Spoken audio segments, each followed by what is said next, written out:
Монголын дээд үеийн төр улсын хэлбэршил бол хүчирхэг, эв нэгдэлтэй, дуугарвал дуунаг, докторвол хүчнэг гэж ингэж одоо харьцаж байсан юм сайхан одоо уламжил бидний өвөг дээдэс оршиж байжээ. Энэ өвөг дээдсийн юу бодож, юу өсөж бүрээж явсан энэ тухай бид нэр сайн мэдж явах хэрэгтэй л дөө. Буруу тийш ирсэн их мэдлийн гайгаар бидний өдөр атом цөмийн дэвсэг бүтээгээд дэлхийгээ дэлбэлэх нь холгүй ингэж болцоход явж шít. Дэлхийн одоо энэ том гүрнүүд Чингис хааны хас тамгыг Монголын одоо энэ үндэсний хас бэлгэдлийг судалсан том эрдэм шинжилгээний бүтээл гаргасан тийм явдлууд судалгааны явцад тодорч гарч ирж байна. Хүн өөрөө өөрийнхөө сэтгэлийг боловсруулах тэгснээрээ зовлонгийн шалтгаанаас ангижрах, жаргалыг бүтээх энэ чадварыг эзэмшүүлэх ийм одоо сэдвэр хүмүүс их бага ярилцдаг.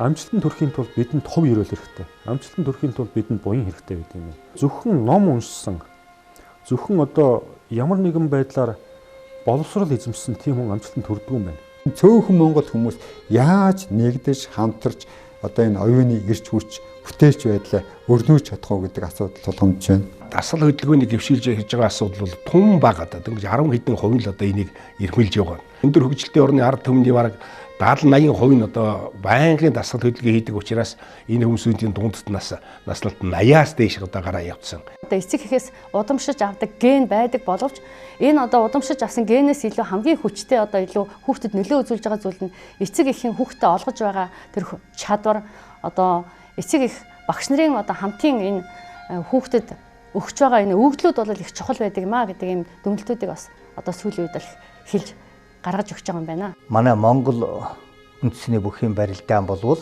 үнэхээр хөгжүүлэх, хүмүүжүүлэх, сургах, хүндлэх бүхий л одоо хүмүүжлийн их том ач холбогдолтой ийм спортын төрөл юм а гэж ингэж би ойлгодог юм. Өөрийн чинь ээж аав эрдэм боловсралтай докторууд байсан ч гэсэн түүний эцэг их игэл малчин ардууд байсан. Тэднийг огт боловсралгүй, соёлгүй бүдүүлэг эмтэд байсан гэж битгий бодоосоо гэсэн энэ шаналн намайг энэ сэдв рүү хөтөлсөө. Тэгэхээр аливаа нэгэн амьтдыг бол амийг тасалснараа тухайн үнийг хямралндаа сэргэнэ гэсэн ойлголт ерөөсөө байдаг. Аливаа нэгэн амьтны амийг таслах хаваас эргээд өөрийнхөө насанд цөв орох тэр үүлийн үрийг хураач. Монгол хүн, Монгол эх орон, Монголын төр гэсэн мөнгөд оршихун энэ гурван эзлийг бол бид нар гаргаж ир тавьснаар эх орон жүжлийг залуу үедээ зөв ойлгуул, зөв төлөвшүүлж одоо гаргаж ир тавина.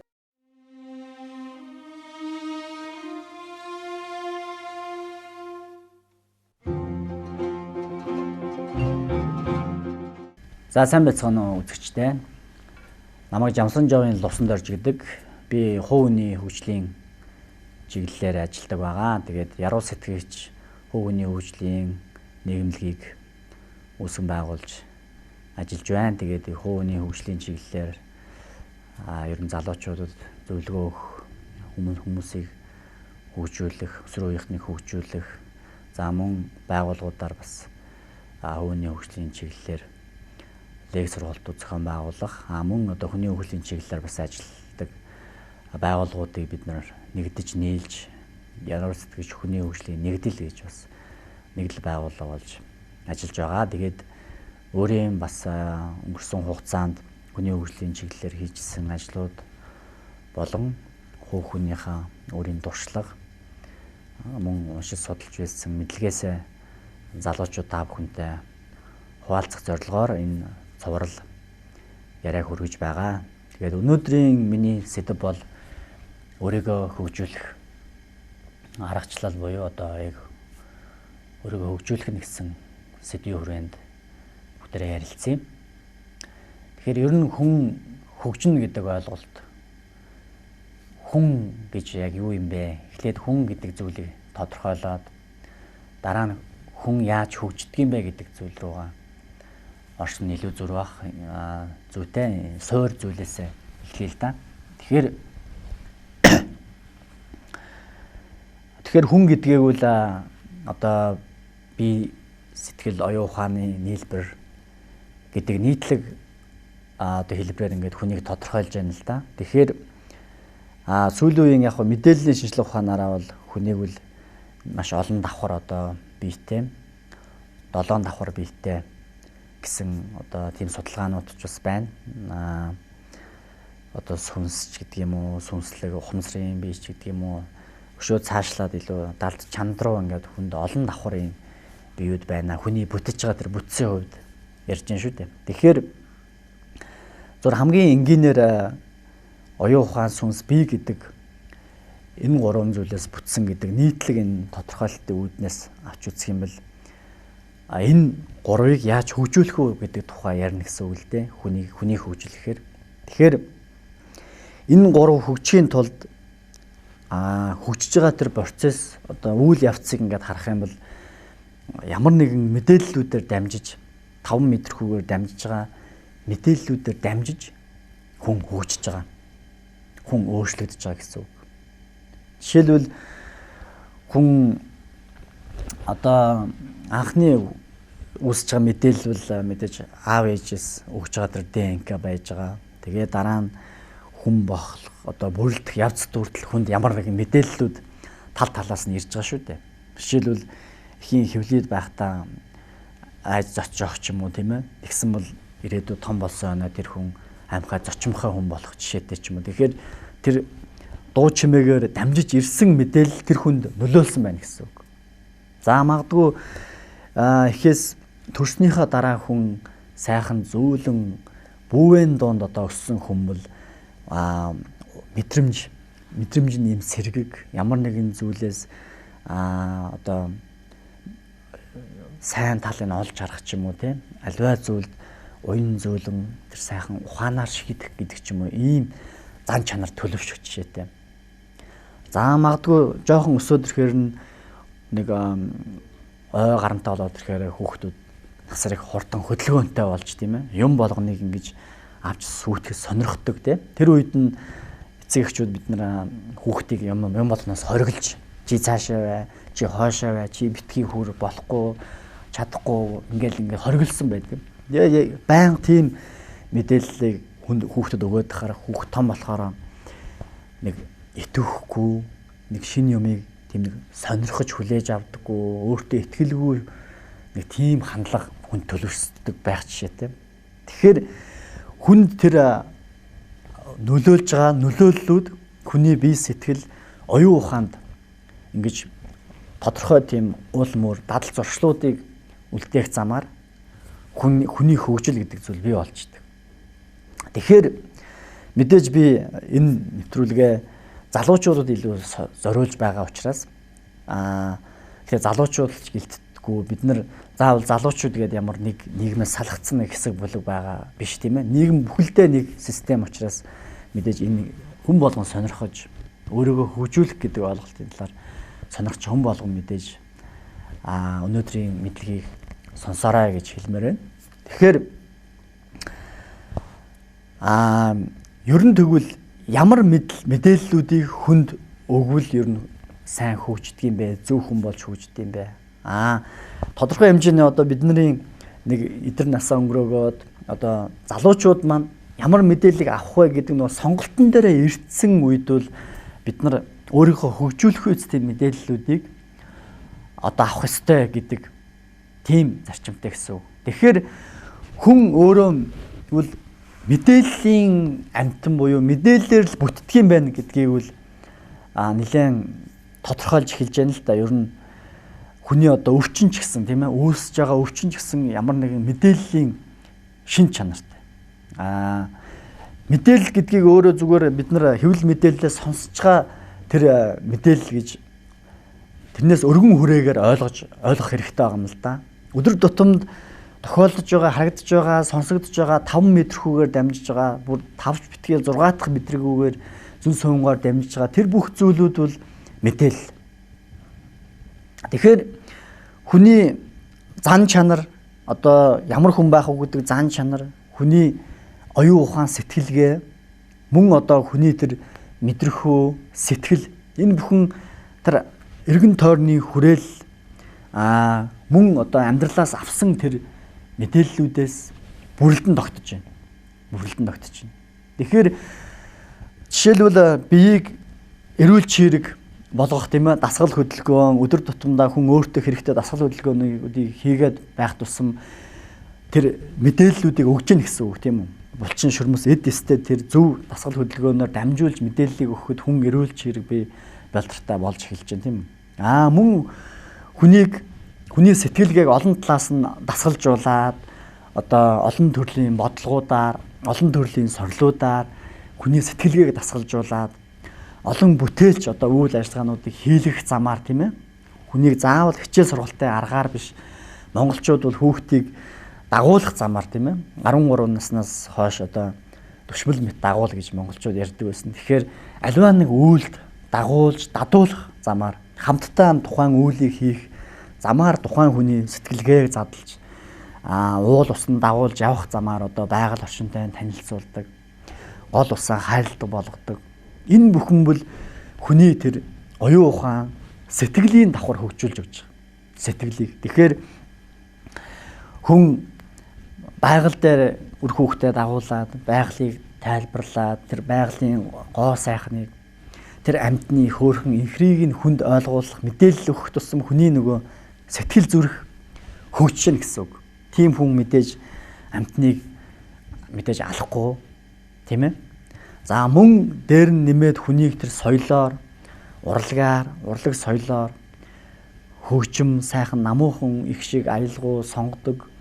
Эсвэл Монголын өөрийн язгуур хөг аялгаугаар дамжуулж хүний тэр зүрх сэтгэлийг хөглж өгч яана гэдэг маань бас хүнд тийм зөв эерэг хүний сэтгэлийг хөгжүүлэхүйц мэдээллүүдийг өгч яана л гэсэн үг.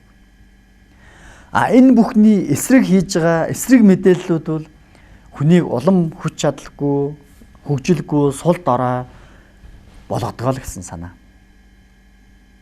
Тэгэхээр өнөөдөр бүгдээрээ яг эргэн тойрноос авж байгаа шууд ирсэн мэдээллүүд сонголтгүйгээр ирсэн мэдээлэл гэж байгаа мэдээж тийм үү. Ген, эх орон энэ бүхнийг төрслөөс өгөгдсөн энэ зүйлүүдийг бид нар сонгохгүйгээр энэ мэдээллүүд сонгож болох маш олон мэдээллүүд байгаа. Сонголтоор орчин, хүрээлэл, найз нөхөд, суралцах арга барил, өдөр тутмын хийж байгаа үйл, гэр бүл энэ бүхнийг бид нар сонгож идэг. Тэгэхээр та өнөөдөр нэг л зүйлийг бодоод үзэх хэрэгтэй. Өнөөдөр та яг өөрийгөө хөгжихүйц өөртөө хэрэгтэй яг тэр мэдээллүүдийг авч чадж байна уу? Мэдээллэндээ та сонголт хийж чадж байна уу? Та өөрөө мэдээллийн бүтээгдэхүүн гэдгээ та өнөөдөр энийг ойлгож авсан уу гэдгийг та энэ талаар л өнөөдөр хамгийн түрүүнд дүгнэлт хийх хэрэгтэй. Дүгнэлт хийх хэрэгтэй. Тэгэхээр бүгдээ төсөөлөе л да тийм үү?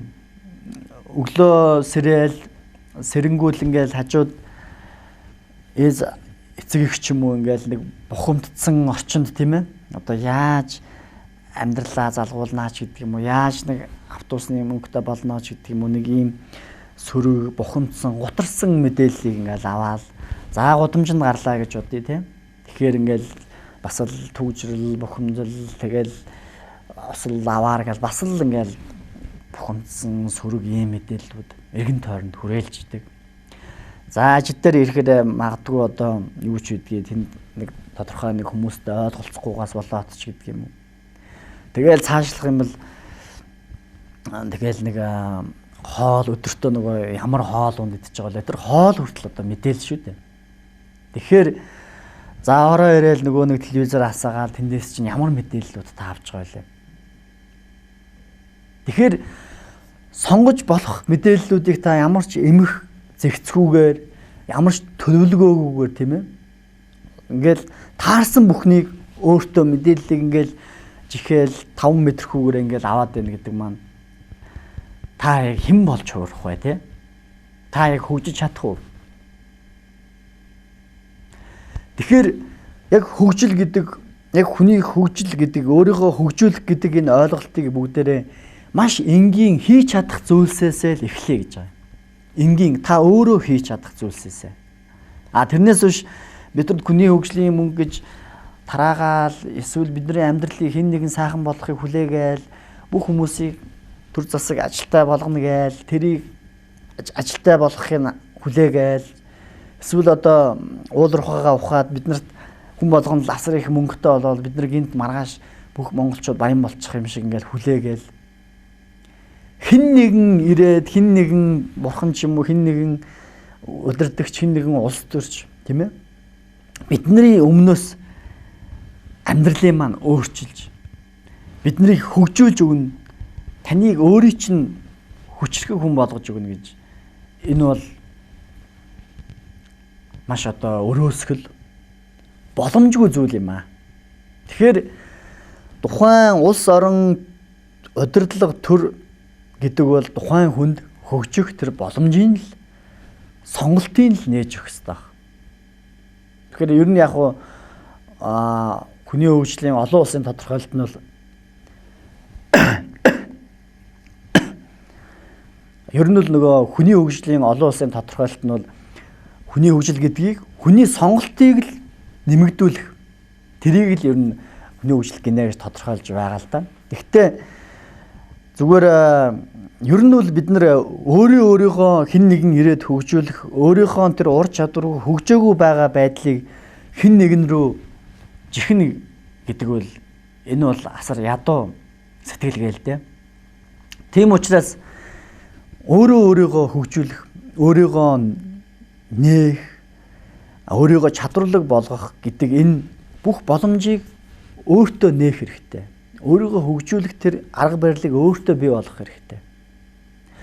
Тэгэхээр асар энгийн өнөөдөр бид нар гэртээ өнөөдөр бид нар ядуу өнөөдөр хоногийн хоолгоо залгуулах төдий хэмжээнд байгаа ч гэсэн өнөөдөр бид нар нэг нэгэндээ урам зориг, нэг нэгэндээ итгэл найдвар, чадна, бүтээн, ямиг өөрчилж сайжруулна гэсэн тийм итгэл найдвар, нэг мэдээллээр нэг нэгнийгаа ингэж цэнгэлж өгөх хэрэгтэй.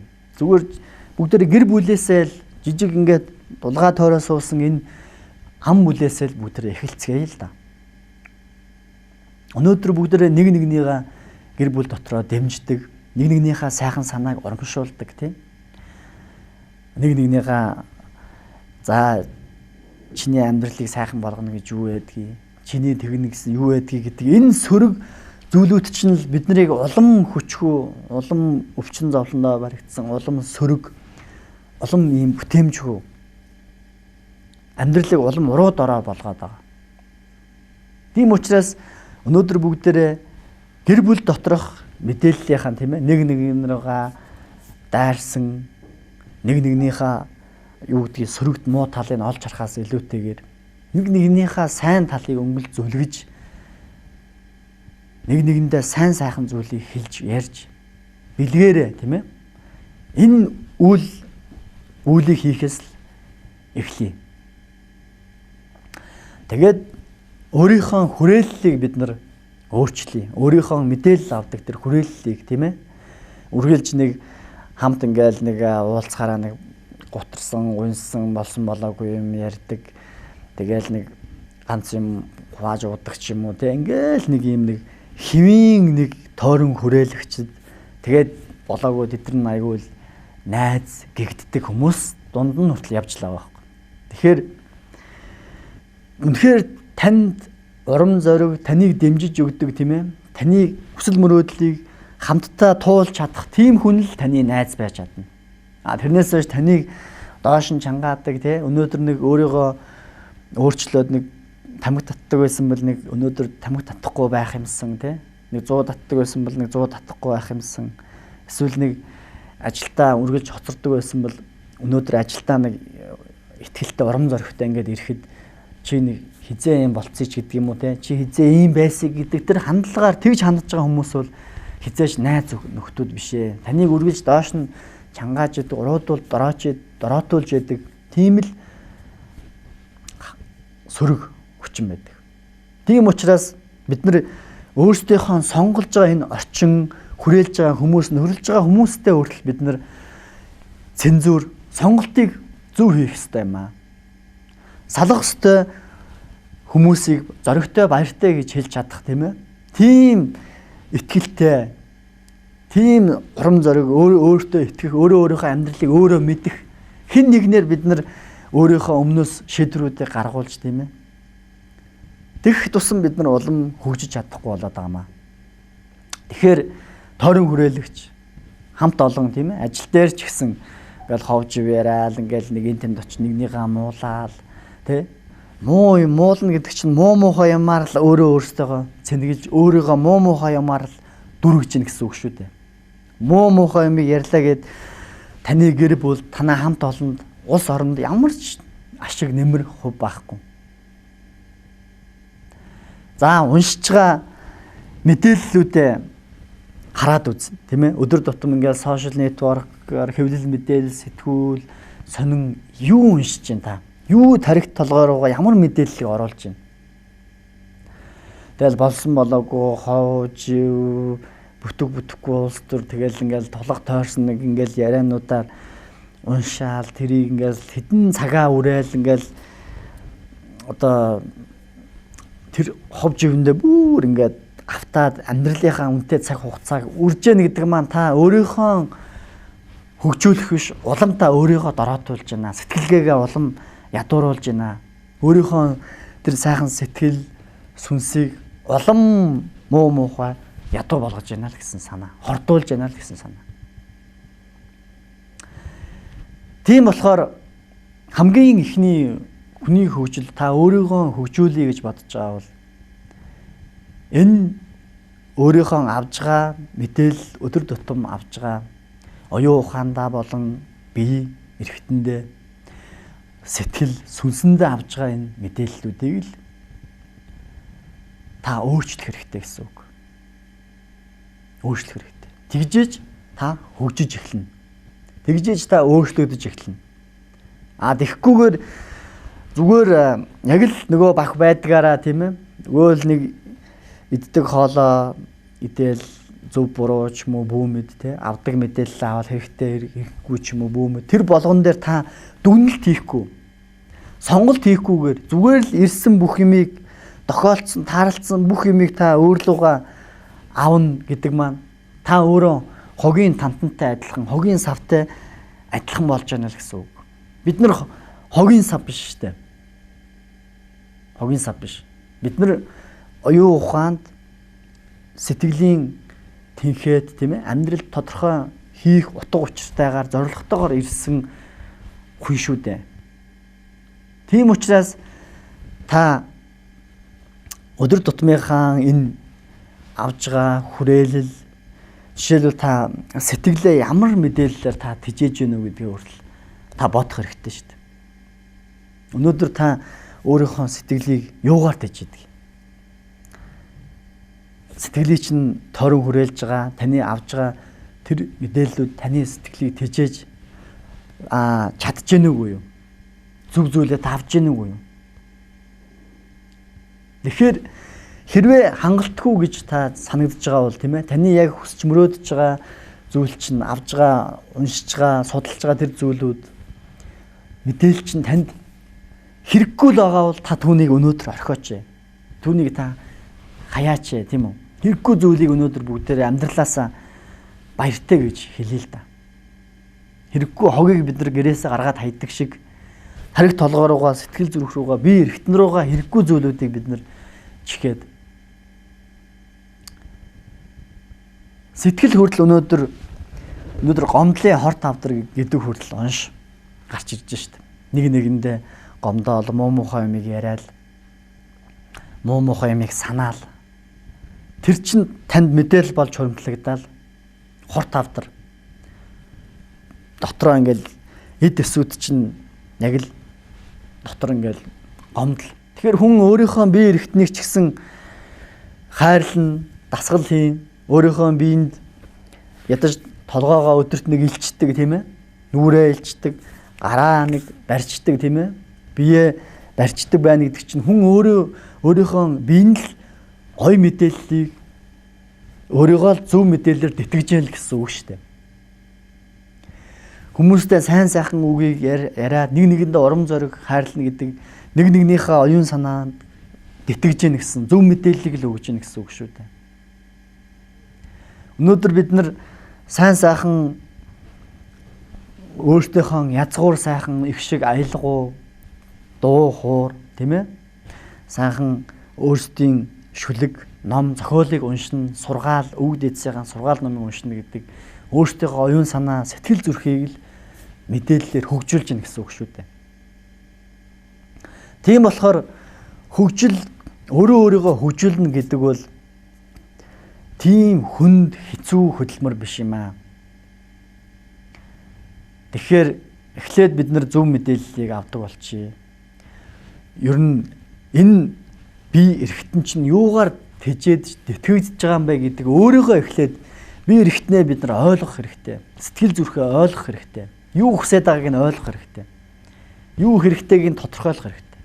Тэгээ тодорхойлоогүй цагт бид нар тохиолдсон болгоныг, таарсан болгоныг өөрийгөө ингэж хөгжүүлнэ гэж бид нар байхгүй юм аа. Мэдээж бид нар дэлхийн бүх номыг бид нар уншиж амжихгүй. Бүх мэдээллийг бид нар авч судалж амжихгүй. Бүх юмыг бас бид нар сурж амжихгүй.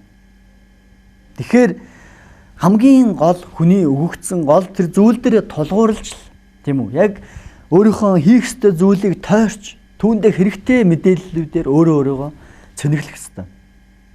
Тэгэхээр бид нар гол замаа, гол хийх зүйлээ хэврээ өмнөх сэдвүүдээр бид нар түүнийг олох тухай ярьсан шүү дээ. Түүнийг тодорхойлсон цагт одоо түүндээ бид нар хэрэгтэй мэдээллүүдийг олох хэрэгтэй. Тэгэхээр хамгийн сүүлд бол нэг 10,000 цаг гэдэг нэг тийм ойлголт ер нь их яригдж байгаа л да. 10,000 цаг гэдэг маань хүн нэг зүйлд төвлөрч нэг зүйлийн төлөө өөрийнхөө амьдралыг зориуллаад 10,000 цаг зориулахад хүн тухайн тэр хийж байгаа зүйлдээ үнэхээр төгс мастер болд юм байна гэдгийг л тодорхойлсон ийм ойлголт байгаа л да. Дэлхийд дээр байгаа олон одоо салбартаа яг үнэхээр бүтээмжтэй бүтээлүүдийг хийж чадсан, үнэхээр сайн хүн төрөлхтөн сайн зүйлүүдийг хийж чадсан авьяаслаг бүтээлч хүмүүсийг судалж үзээд энэ тодорхойлолтыг гаргасан байгаа. Тэгэхээр та өөрийгөө би угаасаа л авьяасгүй эмчэндээ, авьяасаа нээгээгүй эмчэндээ би угаасаа ингээл олцсон юмаа таарсан ажиллаа, юу ч хамаагүй мөнгө л олж байвал юу ч хамаагүй хийгээд явсан ч яах вэ гэдэг хандлагаар л хандаж болохгүй юм аа. Хүн болгонд өгөгдсөн авьяас чадвар гэж байдаг юм аа. Авьяасгүй хүн гэж байхгүй. Тэгэхээр түүнийг олоогүй нээгээгүй хүн л гэж байгаа. Тийм учраас хүн та тэр яг гол зүйлээ та олж чадсан бол түүнийхээ төлөө 10,000 цаг буюу өдөрт 4 цаг 4 цагаар ингээд цааш нь үржүүлээд нэмээд явхад 7 жил. 7 жил та нэг зүйлд үнэхээр өөрийнхөө амьдралыг өөрийнхөө цаг хугацааг та зориулаач. Тэхийл та үнэхээр тэр салбартаа тэр зүйлдээ хамгийн төгс хүн болох юм аа. Тэр чинь үнэхээр танд таалагддаг бол юу ч хийж болно. Юу ч хийж болно. Зүгээр л та оймос нэгтгэж байж болно. Үнэхээр төгс, үнэхээр сайхан, үнэхээр гайхалтай уран оймсыг та нэгтгэж байж болно. Үнэхээр та зүгээр чулуугаар амтан сэлдэг байж болно, тийм ээ? Үнэхээр өнөөдөр та шүлэг өчтдөг ч хүн байж болно. Үнэхээр та өөрийнхөө дуртай, тийм ээ? Үнэхээр та аялах дуртай байвал өөрийнхөө тэр хүссэн дуртай зүйлээ л хий. Заавал хүн мөнгөтэй болчиход аялдаггүй шүү дээ. Үнэхээр та өнөөдөр хөл байна. Өнөөдөр та цүнхээ өөрөөл гарахад та Монгол орны альч газар очисон, тийм ээ? Альч айлт очисон, альч нутгаар аялсан танд боломж байна. Дэлхийд дээр хүртэл өнөөдөр couchsurfing-ууд буюу одоо дэлхийн айлуудаар интернетээр харилцаад дэлхийн айлуудад очиж хондог ийм том ийм community нэгдэл хүртэл өнөөдөр бий болсон байна. Тэгэхээр өнөөдөр эргэн тойронд асар их боломжууд, нээлттэй боломжууд асар их байна. Энэ бүхнийг бид нар олж хараад асар их асуудлын болгоны цаана хийх ёстой зүйл маань байна. Тэр дундаас өөрийнхөө хийх ёстой зүйлийг олоод түүн рүүгээ бид нар төвлөрч тэр зүйлийг хийхэд хэрэгтэй мэдээллүүдээр өөрийгөө цэнгэлж хэрэгтэй хүмүүсээс мэдээллийг авч хэрэгтэй мэдээллийн сувгуудаас мэдээллийг авах юм бол та хөгжсөн хүчрэг чадвартай хүн болох юм аа. Танаас илүү өндөр бүтээмж гарна гэсэн үг. 10 хүний дайны бүтээмжийг та өөрөөсөө гаргана гэсэн үг. Тэгэхээр танд нэг асуулт гарч ирнэ. Ингээд хүн өөрийнхөө дуртай зүйлээ хийхээр миний дуртай зүйл надад мөнгө олж ирэхгүй байж тээ гэдэг асуултыг хүмүүс бас тавьдаг. Тэгэхээр дуртай зүйлээ л хийхэд дуртай зүйлээ үнэхээр та төгс хийж чадвал тэр мөнгөний хажууд үнэхээр жижиг зүйл. Тэр мөнгө дагаад түүнийг ирэх болно. Магадгүй танд дуртай зүйлээ хийгээ явах сүултээ танд мөнгө хэрэггүй болохыг ч үгүйсэхгүй шүү дээ. Гэхдээ дэлхий дээр хамгийн сайн нээлтүүдийг хийсэн хүмүүс бүгд л цалингүй л ажиллаж байсан хүмүүс байдаг шүү дээ. Хамгийн хүн төрөлхтнийг ер нь өөрчилсөн, амьдралыг өөрчилсөн томоохон зүйлүүдийг сэтгсэн хүмүүс бүгд л цалингүй л ажилласан хүмүүс байдаг шүү. Тэд нар өндөр цалин хангамж аваад, мөнгө хангамж аваад тансаг машин унаал тансаг байранд амьдрал тэгээгүй шүү дээ. Тэднэрт өнөөдөр биднэрт байгаа бүх бэрхшээл байсан. Тэд нар ядуу байсан, мөнгөгүй байсан, боломж байгаагүй хинж тэднийг дэмжээгүй. Яг л тийм л тэр дундаас тэр хүмүүс босч ирсэн байдаг шүү дээ. Та нар захын хүний намтрыг аваад судлаад уншаад үзэлтэй. Леонардо да Винчи, Эдисон хинч байдгээ зан азар ч юм уу, Аравжаа хутагдаш балбар гэл ингээд ил жирийн энэ агуу хүмүүсийн хийж бүтээсэн зүйлүүд энэ хүмүүс хинж баян байгаагүй шүү дээ. Хинж мөнгө олох гэж тэр бүхнээ хийгээгүй шүү. Зүгээр л тэр бүхнээ хийх учиртай гэдгээ мэдэрсэн учраас тэр зүйлээ л хийсэн.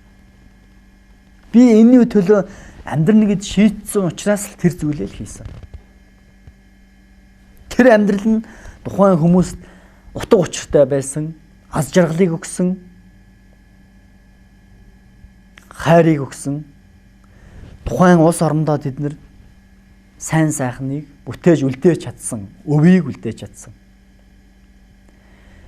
Тийм учраас та яг л тэр энэ одоо хандлагаар тийм ээ зөвхөн бүхнийг нэг мөнгөөр ч юм уу ингээд нэг тулга тойрсон зүйлээр хэмжих биш юм аа. Хамгийн гол нь утга учиртай зүйл рүүгээ төвлөрөөд өдөрт 4 цагийг тэр өөрийнхөө гол хийх зүйл рүүгээ төвлөр гэж юм л та. 4 цагийг. Та зүгээр цагийн ажил, цагт баригддаг ажил хийдэг хүн байсан ч болно. Тэгээ бусад цагаа тэр үнэхээр спорт сонирхдаг үл, урлаг сонирхдаг үл, уран бүтээл сонирхдаг үл, эсвэл үйлдвэрлэл тэ өнөөдөр монголчууд бид нар үнэхээр хийж болохоор зүйл захаас аваад тийм ээ маш олон зүйлүүд байна. Одоо Монгол цавуу гээл дээр үед одоо Монгол цавуу бол хамгийн гайхалтай цавуу байсан тийм ээ. Одоо тэр ном сумыг, эвэр номыг модон хуурна үхээс цавуугаар хизээш салтгуугаар хийдэг тийм цавуу байсан. Гэтэл энийг бид нар өнөөдөр судлаад үйлдвэр яагаад байгуулж болохгүй гэж тийм ээ. Өнөөдөр сулхирийн гурилж гэдэг юм уу тийм ээ. Ингээд тэрнийгээ судлаад өнөөдөр Монголд маш олон урамл байна. Тэднэрийгээ судлаад өнөөдөр бид нэр шампунь ч юм уу гоо сайхны бүтээгдэхүүн хийж яагаад болохгүй гэж тийм ээ. Эргэн тойронд бид нар алхам тутамд нүдэнд харагдаж байгаа бүхэн тийм ээ. Өнөөдөр бид нар Монгол энэ гар урлал, дизайн урлал, энэ өөрсдийн энэ хэн гайхамшигт энэ дүрслэг урлагаа дэлхийд яагаад гаргаж болохгүй гэж тийм ээ. Өнөөдөр бид нар яагаад заавал бусад орны соёл, бусад орны хийсэн зүйлүүдийг эдэлж хэрэглэхээс илүүтэйгээр өөрсдийнхөө зүйлийг бусад оронд эдлүүлж хэрэглүүлж баялагийг бүтээж яагаад болохгүй гэж боломжтой шүү дээ. Өнөөдөр бид нар яагаад бусад орны хийсэн зүйлийг нэгэндээ зарж амьдрах ёстой гэж. Өөрсдийнхөө хийсэн зүйлийг бусад оронд бид нар зарж баялаг бүтээж болно шүү дээ. Захаас аваад биднэрт шин санаа, олон шин бүх хоосон орон зайд биднэрт байна. Түүнийг л бид нар олж харж, түүнийхээ төлөө амьдралаа сэтгэл зүрхээ зориулах хэрэгтэй. Өнөөдөр залуучууд бид нар бизнес хийгээд зорилго тавиад явдаг ч гэсэн 1-2 жил болоод шантардаг. Тэгээл няцдаг, болдог. Гэтэл биднэрт 10,000 цаг зориулах хэрэгтэй ш тухайн зүйлдээ. Тэгэхээр хүүхэд байгаас нь хүртэл нэг юмыг нөгөө багаас нь тэр үнэхээр тэр олимпийн авраг гэх юм бол багаас нь л үнэхээр хичээлүүлчих жишээтэй тийм ээ. Өнөөдөр хүн илтгэх урлаг ч юм уу өөрийгөө илэрхийлэх урлаг гэл тэгэнгүүт би угаасаа анханасаа л ярьж чаддгүй байсан юм чинь. Би анханасаа л ер нь өөртөө итгэлгүй байсан юм шиг гэж бодож байгаа бол энэ бас л та өөрийгөө хөгжүүлэхэд ямар нэгэн гав тушаа тийм ээ чөдөр тушааг өөртөө хийгээд байна л гэсэн үг. Энэ сэтгэлгээл хүнийг улам чөдөрлөөд хүнийг гарыг гавлж хөлийн дөнгөлөөд идэг. Хүнийг урагш нь хөдлөгдөггүй. Хэвшмэл тийм баригдмал сэтгэлгээ. Гэтэл та хүн ихээс төрөхдөө хүн сайн ярьдаг, өөрөө илэрхийлдэг болж төрөөгүй шүү дээ. Удирдагч төрөөгүй шүү дээ. Энийг хүн өөртөө нүүр нь улааж, тийм ээ? Нүрээ улаалгаж ийж хүний өмнө өвдгөн жичирч гарч ярьж ийж хүн дараа нь өөрийгөө илэрхийлдэг. Хүний өмнө өөрийнхөө санаа бодлыг илэрхийлдэг бол сурч байгаа шүү дээ. Тийм болохоор хүний энэ хөгжих процесс гэдэг бол өөрөө дадал зуршил юм аа. Дадал зуршил юм. Хүн шүд угаан гэдэг шүтэндээ мэдээлэл өгч гэнэ гэсэн үг тийм ээ. Энийг хүн хинээрч заалгахгүй хийх чухал ёстой гэдсэн учраас хийдэг. Гэхдээ ихэнх одоо шүтээ зөв угааж гэнэ үгүй юу гэдгээ бишэлбэл хүмүүс ихэнх нь бодож үздэггүй. Буруу угаадаг маш олон хүн байдаг. Та яаж зөв угаадаг юм бол гэдгийг хүртэл та түүнийг судлах хэрэгтэй. Яагаад тэрийн танд хэрэгтэй мэдээлэл учраас. Тэгэхээр шүд угаадагтай адилхан бусад дадал зуршил тийм үү? Та өдөр гутлын үйлдвэр байгуулах гэж байгаа бол түүнийхээ төлөө тэр юм судалж байгаа, салбарын үйлдвэрлэлийг хүнтэй уулзж байгаа, судалж байгаа энэ үйл явцыг та яг л өөрийн дадал зуршил амьдралын нэг хэсгээ болгох хэрэгтэй. Бэх юм бол та өөрөө хөгжиж эхэлнэ. Та өөртөө итгэлтэй болж эхэлнэ. Та илүү салбартаа мэдлэгтэй болж эхэлнэ, мэрэгшиж эхэлнэ. Тэгэхээр заавал тэр салбартаа бид нар диплом авч ич ч юм уу тийм ээ. Өндөр зэрэг цол авч ич, цол гуншин авч ич бид нар амжилтанд хүрнэ гэж ингэж бас л нөгөө хайрцаглагдсан сэтгэлгээгээр бодож болохгүй юм аа. Өнөөдөр маш олон хүмүүс зэрэг цол, цол гуншин, алдар цол маш олон хүн авч байгаа ч гэсэн тэр хүмүүс өнөөдөр үнэхээр бүтээмжтэй шин зүйлийг сэтгэж чадсан уу? Шин зүйлийг хийж чадсан уу? Улс орны хөгжилд том хөв нэмэр оруулж чадсан уу? Тэний сэтгээгүү сэтгэж чадсан уу? Үгүй юм аа. Энэ бол зүгээр л хэвшмэл ийм байх ёстой гэдэг нэг ийм дарааллаар л яваад байгаа нэг зам. Гэтэл үнэхээр өнөөдөр дэлхий дээр 13 настай бүр жоохон хүүхдүүд хүртэл тийм ээ. Өнөөдөр ямар ч сургууль төгсөөгүй хүмүүс хүртэл бүтээлчээр шин зүйлүүдийг сэтгэж хийж чадчихжээ шүү дээ. Ер нь одоо Apple-ыг байгуулсан хүнч бай тийм ээ. Microsoft-ийн одоо Bill Gates ч байна уу? Шин зүйлүүдийг